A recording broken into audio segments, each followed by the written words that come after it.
Right formula ఈ race కేసులో తనతో పాటు లాయర్ను అనుమతించాలన్న కేటీఆర్ లంచ్ మోషన్ పిటిషన్పై హైకోర్టులో విచారణ జరుగుతోంది. కాసేపట్లో తీర్పు రానుంది. న్యాయవాదికి కేటీఆర్ కనిపించేలా విజిబుల్ డిస్టెన్స్ సౌకర్యం ఏసీబీ ఆఫీసులో ఉందని చెప్పారు అడిషనల్ అడ్వకేట్ జనరల్ రజనీకాంత్. విచారణ సమయంలో కేటీఆర్ ను విండో నుంచి చూడొచ్చని అన్నారు. లైబ్రరీ రూమ్లో అడ్వకేట్ కూర్చోవడానికి ఏర్పాట్లు చేశామని అన్నారు. కేటీఆర్ తో పాటు న్యాయవాది రామచంద్రరావు వెళ్తారని ఆయన తరపు లాయర్ కోర్టుకు చెప్పారు. ఆడియో వీడియో రికార్డింగ్ కావాలని అడిగారు. అయితే 2 వెసులుబాట్లు ఇవ్వడానికి వీలు కాదని హైకోర్టు తెలిపింది. విచారణలో ఏదైనా ఇబ్బంది అయితే కోర్టు తలుపు తట్టొచ్చని సూచించింది. విచారణను కేవలం చూడ్డానికి మాత్రమే అనుమతినిస్తామని హైకోర్టు స్పష్టం చేసింది. ఈ నేపథ్యంలో విచారణకు కేటీఆర్ వెళ్లడానికి అభ్యంతరం ఏంటని ప్రశ్నించింది. విచారణ సమయంలో అడ్వకేట్ను అనుమతించే ప్రసక్తే లేదని తేల్చి చెప్పేసింది.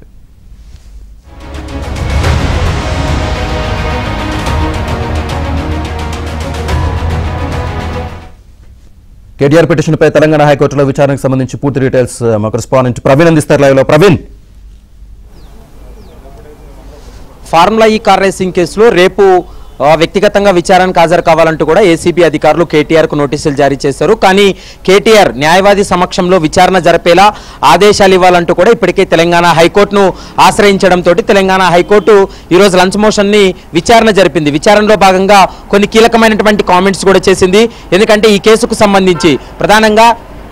సంబంధించి వాదనలు జరిగినటువంటి సమయంలో ప్రభుత్వ తరపు న్యాయవాది కూడా తన వాదనలు వినిపించడం జరిగింది. పలు సుప్రీంకోర్టు తీర్పులను కూడా న్యాయస్థానం ముందు పెట్టడం జరిగింది. ఎందుకంటే ఏసీబీ కేసులో కేవలం విజిబిలిటీ ఉండే విధంగా మాత్రమే అనుమతిస్తాం తప్ప ఏదైతే విచారణ జరిగేటువంటి రూమ్లో కేటీఆర్ తో పాటు న్యాయవాది ఉండడానికి వీల్లేదనేటువంటి అంశాన్ని అడిషనల్ అడ్వకేట్ జనరల్ తన వాదనలు వినిపించడం జరిగింది.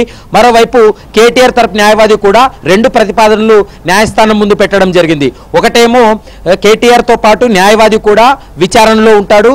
కేటీఆర్ ను ఏవైతే ప్రశ్నలు అడుగుతారో ఆ ప్రశ్నలన్నీ కూడా న్యాయవాది కూడా వింటాడు. మరోవైపు ఆ స్టేట్మెంట్ రికార్డ్ చేసే సమయంలో కూడా న్యాయవాది పక్కన ఉండాలి. మరోవైపు ఈ విచారణ ప్రక్రియ అంతా కూడా వీడియోగ్రఫీ, ఆడియోగ్రఫీ కూడా నమోదు చేయాలనేటువంటి అంశాన్ని ఈ 2 అంశాలను కూడా కోర్టు దృష్టికి తీసుకెళ్లినటువంటి సమయంలో కోర్టు అయితే మాత్రం రెండిట్లో ఒకటి మాత్రమే మీరు చూస్ చేసుకోవాలనేటువంటి అంశాన్ని వాళ్ళకి చెప్పడం జరిగింది. మరోవైపు రేపు వ్యక్తిగతంగా విచారణకు హాజరవ్వండి, న్యాయవాదితోటే వెళ్ళండి, కానీ విజిబిలిటీ ఉండే విధంగా, అంటే కేటీఆర్ ని ఇన్వెస్టిగేషన్ రూమ్ లో కూర్చోబెట్టినప్పుడు న్యాయవాది బయట ఉంటారు. న్యాయవాది లైబ్రరీ రూమ్ లో నుంచి కేటీఆర్ ఇన్వెస్టిగేషన్ కొనసాగిస్తున్నటువంటి రూమ్ లో కేటీఆర్ ను చూసే విధంగా మాత్రమే అనుమతించినటువంటి పరిస్థితి కనపడుతుంది. ఎందుకంటే ఇప్పటికే ఏసీబీ అధికారులతోటి అడిషనల్ అడ్వకేట్ జనరల్ మాట్లాడినటువంటి సమయంలో కేటీఆర్ విచారణ జరిపేటువంటి గదికి తర్వాత న్యాయవాది ఉన్నటువంటి లైబ్రరీ రూమ్ కి అత్యంత దగ్గరగా ఉంటుంది. న్యాయవాది కూర్చోబెట్టేటువంటి రూము గ్లాస్ తో కూడినటువంటి లైబ్రరీ కాబట్టి ఖచ్చితంగా కనిపించే విధంగా ఉంటుందంటూ కూడా ప్రస్తుతం అయితే అడిషనల్ అడ్వకేట్ జనరల్ తన వాదనలు వినిపించడం జరిగింది. దీంతో న్యాయస్థానం కూడా అడిషనల్ అడ్వకేట్ జనరల్ యొక్క వాదనలకు కొంత ఏకీభవించినట్లు కామెంట్స్ చేసినటువంటి పరిస్థితి. ఎందుకంటే మనం గతంలో చూసాం, వివేక హత్య కేసులో కీలక నిందితుడిగా ఉన్నటువంటి ఎంపీ అవినాష్ రెడ్డి వ్యవహారంలో కూడా ఎంపీ అవినాష్ రెడ్డి కూడా ఇలాంటి అంశాన్నే కోర్టు దృష్టికి తీసుకెళ్లడం జరిగింది. తన పైన 3rd డిగ్రీ ఉపయోగించేటువంటి అవకాశం ఉంటుంది కాబట్టి న్యాయవాది సమక్షంలో విచారణ జరపాలంటూ కూడా అవినాష్ రెడ్డి తరపు న్యాయవాది వాదనలు వినిపించినప్పుడు ఆ పర్టికులర్ ఆ కేసులో అది సిబిఐ కేసు, మరోవైపు అక్కడ సిబిఐ ఎస్పీ పైన అనేక ఆరోపణలు రావడం నేపథ్యంలో కేవలం అప్పుడు కూడా వీడియోగ్రఫీ, ఆడియోలు రికార్డ్ చేయాలి. మరోవైపు అవినాష్ రెడ్డిని విచారణ జరిపినప్పుడు న్యాయవాది చూసే వరకు, అంటే కంటికి కనిపించేంత దూరంలో మాత్రమే న్యాయవాదిని అనుమతించాలి తప్ప ఇన్వెస్టిగేషన్ అంతా ఏం జరుగుతుంది, ఏం క్వశ్చన్ చేస్తున్నారు, ఏం సమాధానాలు చెప్తున్నారు అనేది వినపడే అంత దూరం మాత్రం న్యాయవాదిని అనుమతించమంటూ కూడా స్పష్టంగా గతంలో తెలంగాణ హైకోర్టు తీర్పు ఇచ్చింది. ఇప్పుడు కేటీఆర్ న్యాయవాది కూడా ఆ అంశాన్ని ప్రస్తావన చేసినప్పుడు ఆ కేసు డిఫరెంట్ కాబట్టి, అది హత్య కేసు కాబట్టి, ఆ కేసు సిబిఐ ఎస్పీ పైన ఆరోపణలు వచ్చాయి కాబట్టి ఆ కేసుకి ఇచ్చినటువంటి ఉత్తర్వులు ఈ కేసులో ఇవ్వడానికి వీలు కాదు. రెండిట్లో ఒకటి మాత్రమే వెసులుబాటు కల్పిస్తామనేటువంటి అంశాన్ని న్యాయస్థానం చెప్పింది. మరికొద్దిసేపట్లోనే దీనిపైన ఆర్డర్ కూడా చెప్పేటువంటి అవకాశం అయితే కనపడుతుంది.